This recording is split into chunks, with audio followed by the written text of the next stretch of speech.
system dla Rolanda Juno DS w wersji 2.0 i naprawdę zmienia wszystko. Zapraszam.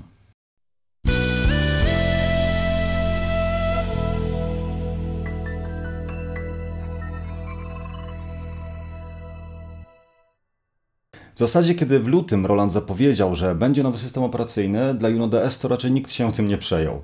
A tu nagle okazuje się, że Junowcy zyskali bardzo dużo. To, że wcześniej mogli wczytywać sample do instrumentu, no to każdy o tym wiedział, chociażby z naszego testu.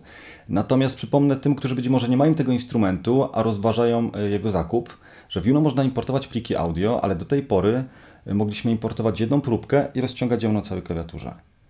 Po 2 latach okazało się, że można dużo więcej. Roland udostępnił specjalny edytor, dzięki któremu przygotujemy nasze próbki i załadujemy je wprost do naszego instrumentu. Od teraz możemy korzystać z kilku próbek i ustawiać je dowolnie na całej klawiaturze. I to jest naprawdę bardzo fajne. Ale to jeszcze nie wszystko, dlatego że jeśli zmapowaliście już sobie klawiaturę, no to zapisujecie to sobie wszystko jako jeden multisample. W Rolandzie możecie tworzyć 4 brzmienia w jednym brzmieniu tak naprawdę, bo jedno brzmienie składa się z 4 generatorów brzmień. A więc wasz cały multisample, bez względu na to, jak go pocięliście na klawiaturze, gdzie są jakie warstwy, możecie połączyć 4 różne takie multisample.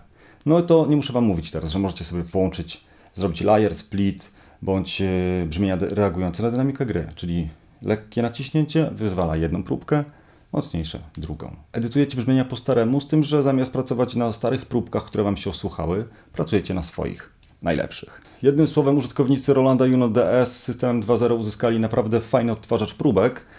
Producent nie podaje wielkości pamięci flash, tak, bo to jest pamięć flash, czyli po załadowaniu próbek do instrumentu, one zostają w instrumencie i po wyłączeniu nie trzeba ich ładować. Instrument wstaje bardzo szybko, tak więc to jest też plus.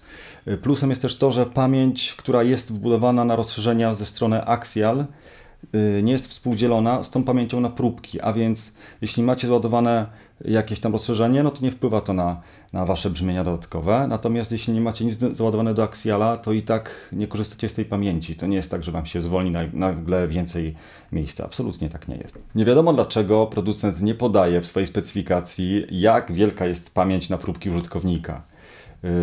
Dla was jest to pewnie kluczowa informacja, ja się nie dziwię, dlatego ja zrobiłem taki test i wczytałem 50-megabajtowego wave'a. Normalnie piosenkę wczytałem, załapał, nie było problemu. Tak więc później gdzieś tam, jak ładowałem kolejne rzeczy, to pojawił się komunikat, że już nie ma pamięci, ale gdyby się komuś chciało i chciałby to sprawdzić, gdzieś tam ładować pliki po 10 MB, aby faktycznie sprawdzić, jaka jest wielkość pamięci na próbki, to niech napisze w komentarzu, ile mu się udało załadować. Taki challenge dla was. Wracając do tematu edytora, to pozwala on nam na przygotowanie swoich próbek, na zapętlenie ich. On czyta nawet MP3. Możemy przycinać, fejdować, a nawet sprawić, by loopowanie było bardziej płynne. Wszystko to przy pomocy funkcji smoothing. I to wszystko dostępne jest w trybie Sample Creator. Przez Juno Tone Manager macie dostęp do każdego parametru instrumentu i chyba nawet szybciej możemy edytować te brzmienia. Mamy przynajmniej dostęp szybszy do próbek. Tutaj też w instrumencie jest, ale jak jest edytor, to zdecydowanie ta edycja brzmień jest tutaj w tym momencie łatwiejsza. Na to wszystko pozwala nam ta zakładka Edytor. Librarian służy nam do zarządzania pamięcią instrumentu. Możemy kopiować, zmieniać kolejność brzmień lub modyfikować ich nazwy. Możemy też tworzyć kopie zapasowe i w razie potrzeby je przywoływać. Podsumowując, instrument dostał niesamowitego kopa. Tak naprawdę nie zapominajcie o tym, że mamy tutaj pattern sequencer, pady, tutaj mamy gałeczki, czyli wasze kontrolery, które tak bardzo lubicie. Jest nawet pitch bender z joystickiem, to też jest lepsze niż kółka. Tak więc waga też jest bardzo przyjemna akurat w tej wersji, chociaż 88 też nie jest jakieś tam ciężkie. Budżetowy instrument z naprawdę fajnymi rozwiązaniami. Pozdrawiam, na razie, cześć.